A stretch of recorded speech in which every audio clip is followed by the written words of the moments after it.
Olá, tudo bem com vocês? Espero que sim, sejam todos muito bem-vindos aqui ao nosso canal Transcendência.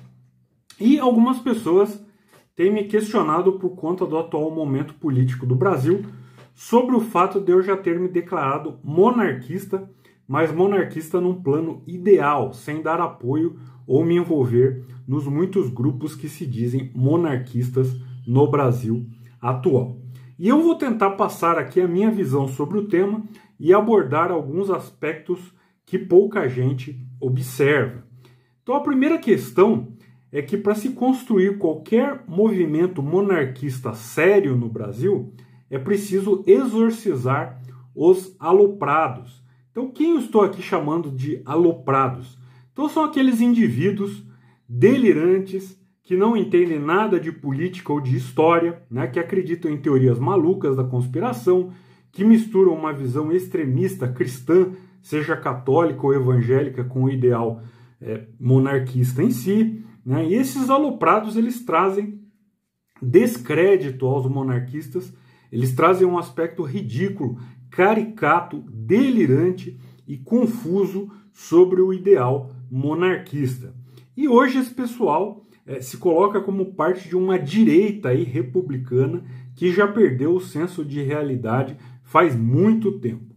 Porque monarquista não apoia candidato republicano nenhum, seja lá o discurso que o candidato tiver. Então apoiar candidato republicano, se candidatar a cargo político republicano, é legitimar o regime que destruiu a monarquia no nosso país. Então é algo completamente incoerente, sem sentido, sem consistência.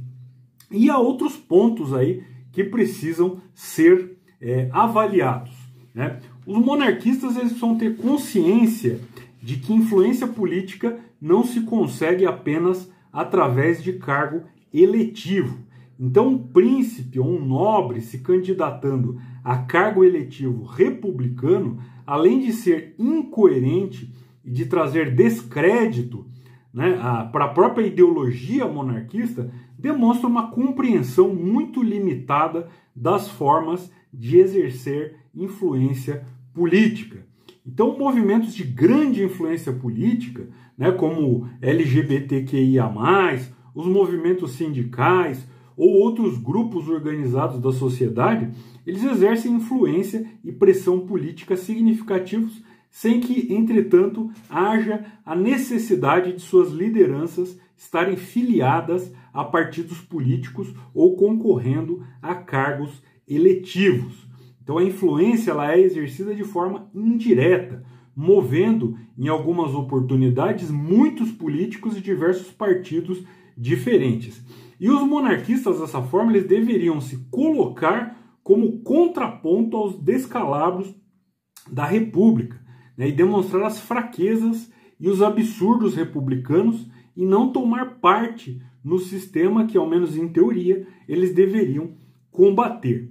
Então, o monarquista que é eleito para cargo político republicano, ele tem uma atuação tremendamente limitada pelo próprio funcionamento do sistema, né? Se ele se preocupasse em liderar um bloco maciço e organizado de monarquistas, atuantes e conscientes, agindo como contraponto ao republicanismo, né, e seus males, dando argumentos consistentes para os seus pares, ele teria uma influência e um poder de ação muito maiores, né, do que ocupando um carguinho político e vivendo de migalhinhas da República. E outro ponto a ser avaliado é a mitomania de alguns monarquistas. Mitomania é a compulsão pela mentira, né, contada de forma consciente, que tem por objetivo a autoproteção, muitas vezes que tem por objetivo o falseamento da realidade, de maneira a fazê-la parecer melhor. Então, esses mitômanos monarquistas, eles querem fantasiar sobre uma suposta perfeição do Brasil Império, sobre a perfeição dos imperadores, sobre virtudes morais de Pedro I e Pedro II. Então, chegando até o ponto de negar a história documentada com o objetivo de criar uma realidade paralela. E outra mania desse pessoal é comprar e vender títulos de nobreza, de ordens de cavalaria, ou se meter a fazer parte de associações da nobreza mais nobre e mais nobilitante do mundo. Uma associação é mais nobre e mais nobilitante que a outra. Então eles vivem aí de alegar que, por exemplo, há 20 gerações atrás, eles eram donos das capitanias hereditárias, que o fulano ou cicrano da sua família há 300 anos tinha o título tal e que, portanto, ele recebeu da associação X o direito de usar o tal título. E tudo isso resulta num estrondoso e absoluto nada, né? Na maioria das vezes são pessoas que, tirando o sobrenome, não sobra nada, né? Esse consórcio aí, consórcio, essa loteria, esse comércio de títulos e ordens extintas apenas traz descrédito sobre os que vendem e sobre os que compram. Nobreza é um estado de espírito, uma forma de existir e de agir. Então a nobreza ela é notada pela atitude da pessoa, né? Pela educação, pela cultura, pelos modos, e não por teste de DNA. A família nobre é aquela que transmite valores nobres, pensamentos nobres, atitudes nobres, né? Só um sobrenome e ascendentes ilustres não faz de ninguém nobre de verdade. E em relação ao que eu falei sobre o extremismo religioso, é preciso pontuar também algumas coisas. O Brasil ele é um país plural religiosamente, ou seja, ele tem diversas religiões, né? Um monarca brasileiro ele precisaria entender isso cabalmente, né? Então não será uma monarquia católica ou sequer uma monarquia cristã, mas pura e simplesmente uma monarquia constitucional. Então, quando grupos monarquistas eles querem se definir como católicos ou como cristãos, eles trazem novamente a pecha, né, de obscurantismo e irrealidade à tona. Quer se goste, né, ou não se goste, nós não vivemos mais na Idade Média, nem no século XVIII ou XIX. O Brasil não é e nem nunca foi teocrático. Durante o Império, as relações entre a Igreja Católica e os imperadores nunca foi, né, uma relação das melhores. Então, se você acha que Pedro I e Pedro II eram grandes católicos, você precisa urgentemente estudar a história real, não a história revisada de certos grupos monarquistas. Então, sendo assim, um movimento monarquista sério, de respeito, ele precisa ser plural, ou seja, ele precisa acolher a todos os brasileiros e brasileiras sem qualquer preferência religiosa envolvida e muito menos visões exclusivistas. Bom, creio que eu já deixei bem claro aqui o motivo ou os motivos pelos quais eu não me envolvo com os grupos monarquistas existentes. Eu sou monarquista em um plano ideal, porque eu creio de fato que uma monarquia constitucional é o melhor dos regimes.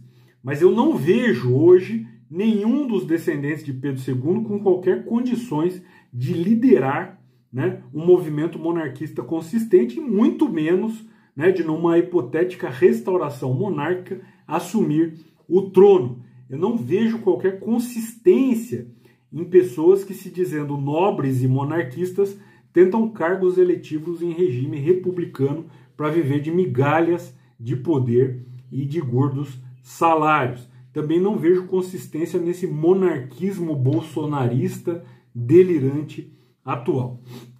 E para quem gosta do tema e gostaria de entender melhor o papel da nobreza, os direitos que regem a sucessão dinástica ou outros temas correlatos, eu recomendo esse livro aqui, A Nobreza em Exílio, o direito ao patrimônio material familiar, do meu amigo Evandro Monteiro de Barros Júnior. Eu, inclusive, escrevi a apresentação desse livro.